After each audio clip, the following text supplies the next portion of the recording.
Hello guys, nandito na ako galing sa market. Ito mag-ano na ako ng mga pinamalingki. Pinamalingki nila. Kakabuhat lang ako. Ito, with wipes. Marami kaya wipes. Ay, nako. Mahirap ng buhay ng isang katulad.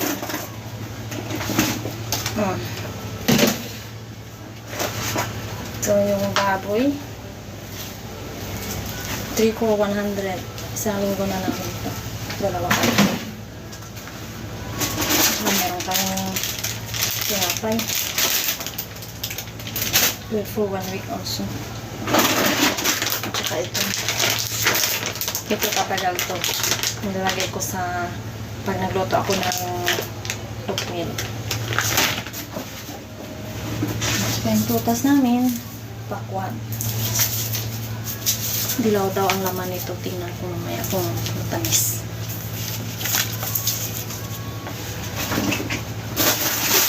Saka meron kaming chorizo.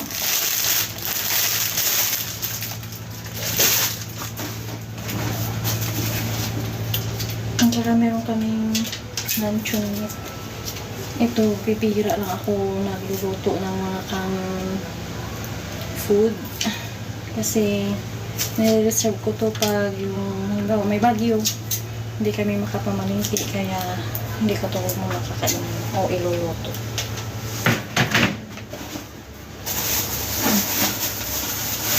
Ano to? Lemon. May lemon kami at saka tatlong lemon at saka dalawang condensed. Ay, apple pala. Apple. At saka limon. Tatlong limon. Matambak na limon kami. Ayan, pang marinate ko sa aming baboy.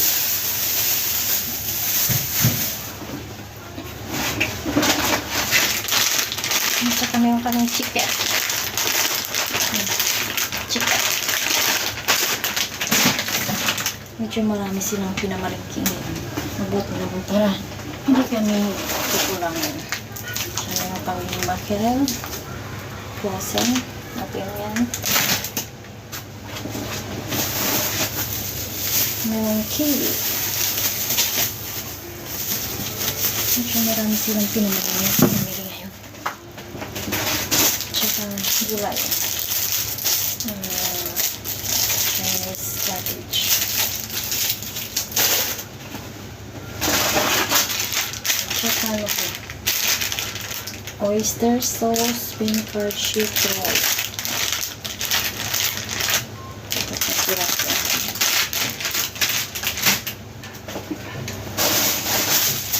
Ito naman.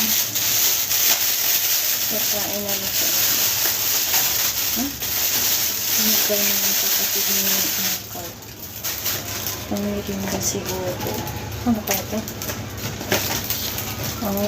Sausage at saka tinapay, tsaka itlog. Hindi ko na siguro itlog na ito ay.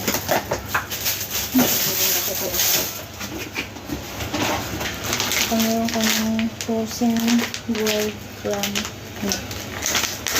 Masarap ko lagay sa spaghetti. Instead na meat, ito ilalagay na masarap siya.